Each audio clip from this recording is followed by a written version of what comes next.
You may notice that both our seats don't look quite stock. They aren't. This is an ostrich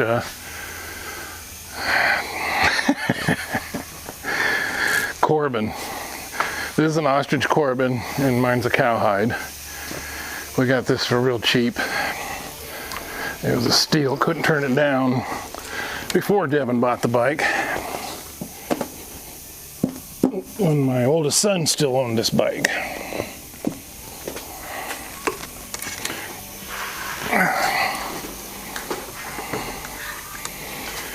Oof. This thing weighs quite a bit more than a little Honda.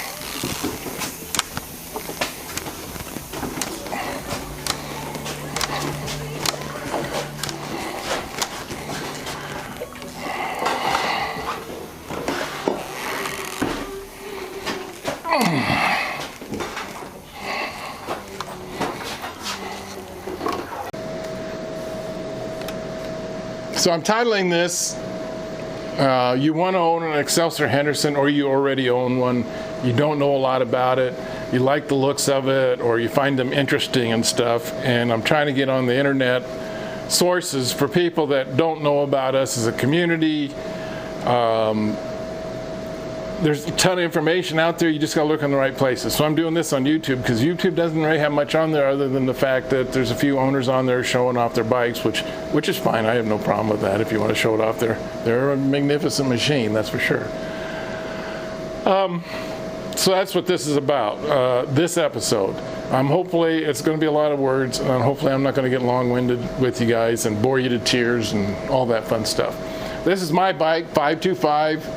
It's got 40,000 miles on it, and after owning it for 20-some years, I've got all the updates done in the last year. Long time, and I admit it. Some of the updates aren't necessarily as important as other updates. Some updates are really important. You need to get done because there's safety issues done with them. I'm buying within the community, so try the forum site, join the club. The club, you don't have to own a bike. You can just be an enthusiast and be a member of the club. And the Facebook page. Those are all good sources. Next.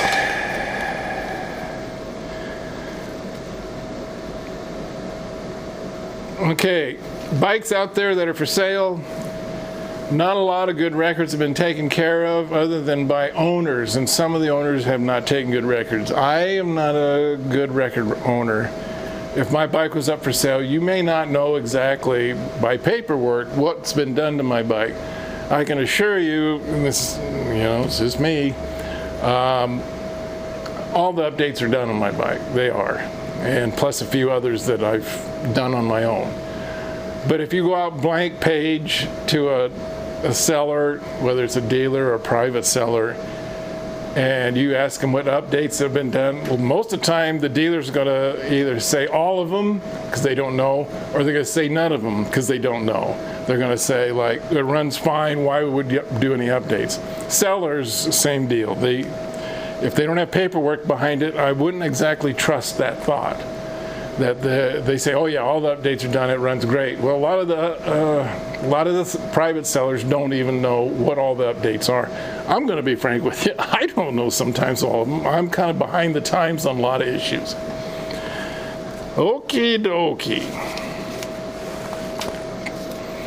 I'm going to start at one end of the bike and run to the other and try to get you up to speed on the hriders.com site. In that website, it's a massive website, tons of pictures, tons of information. There is a cross-reference list for parts. Most of that cross-reference list, I'm sorry to say, is not accurate. When they talk about any Triumph parts working on our bikes, I'll be honest with you, they do not work. They do not cross over. It's not even a simple fix or even a complicated fix to bolt on. It doesn't work. But there are a lot of other parts on there that will interchange and will work with them, so go for it. You know, it's something that's got some value. You need to look at that. Okay, and these aren't in order, so I'm going to be wandering around this bike a lot, which is fine. I don't mind. On the 1999s, the shift bracket is an issue. This is what we're calling the shift bracket. The shifter will actually rattle. Oh, look at that, mine rattles. And to me, it's not that big a deal. Initially, this bushing was plastic in '99, and then in 2000, they made it bronze. I believe it's a bronze bushing. They put it in there, might be brass.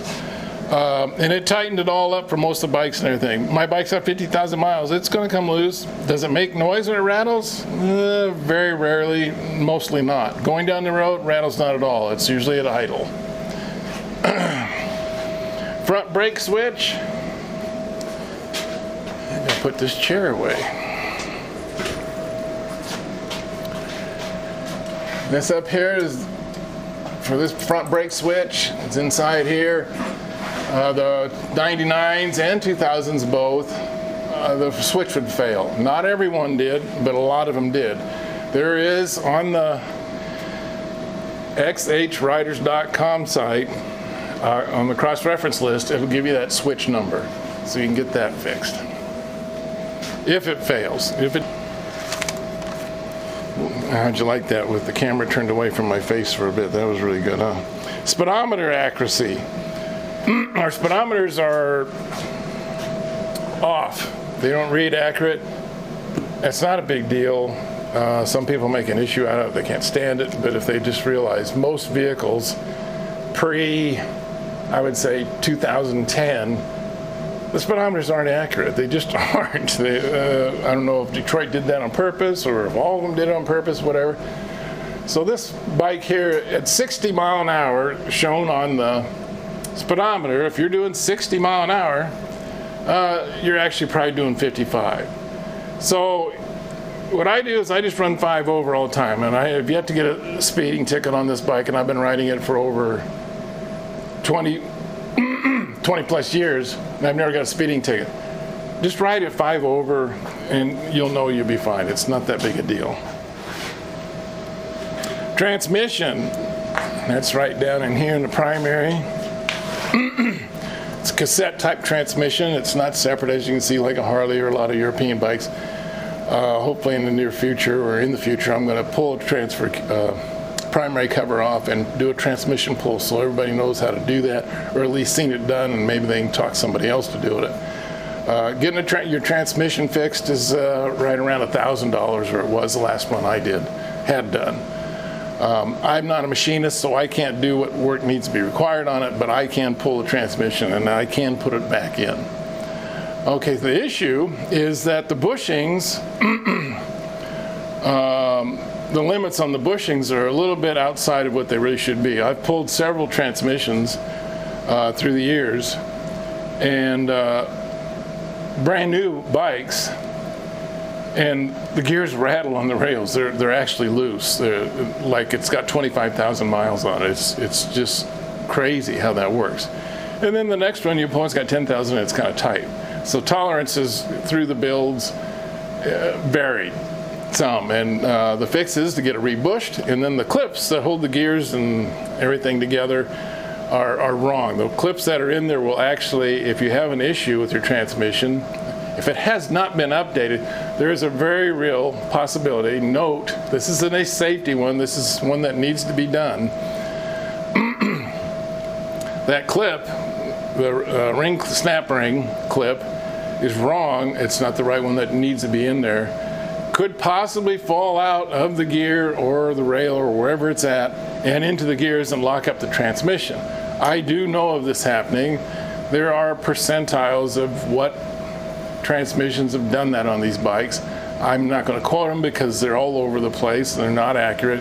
But I do know somebody had it happen. It happened to him at 15 mile an hour. He did not get hurt, but it terrified the heck out of him because the rear end locked up and dragged to a stop at 15 mile an hour. If this was a bike still in production after 2000, there probably been a recall. It's that dangerous of a situation. You need to know when you buy your bike or own your bike and you don't know if that transmission's been updated, you need to know that and you need to get it done. Saying that, I rode my bike almost 5,000 miles before I got the transmission updated because I couldn't afford that $1,000. Sorry to say, but that's reality. That's how it was. Other guys, you know, $1,000, I'm not even going to go there. It's not a problem. You need to know, though, that needs to be fixed, and I gave you fair warning. Rear brake light switch. That's this here. And that's wrapped in rubber, and I got it zip tied so the rubber cover stays on it. And it's an inline one, and it's a Harley part. Will work. The Excelsior Henderson parts look twins to it, probably made by the same company. Mike Seastrom probably has those down there at ehparts.net. He probably has them. They get a little gummy sometimes, and so the switch won't work. And it's a real impractical place to work on them, but you can get it done if you got enough patience. They get gummy, and then the switch won't work. It's enough to turn your brake light on, so you've got to be aware of that. When you get on your bike, you might want to run your brake light switches to see if you got brake lights. Our bike's on the back end. If you look at them, it's not real well lit. They're kind of dark back here. It's just this tail light here. And I got a LED in there because it is kind of dark, and if you can imagine at night or a little bit of fog or a rainstorm, that's not bright, not bad there, but at night that could be a stinker.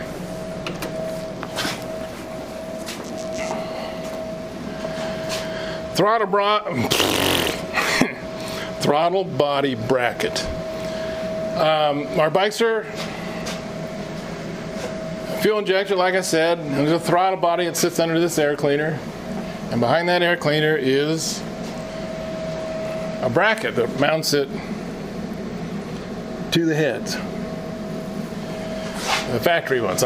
My bracket's missing because I replaced it. They break, and it's hard to tell, but there's a bracket back there. I've taken 3 or 4 of those off and done updates for guys.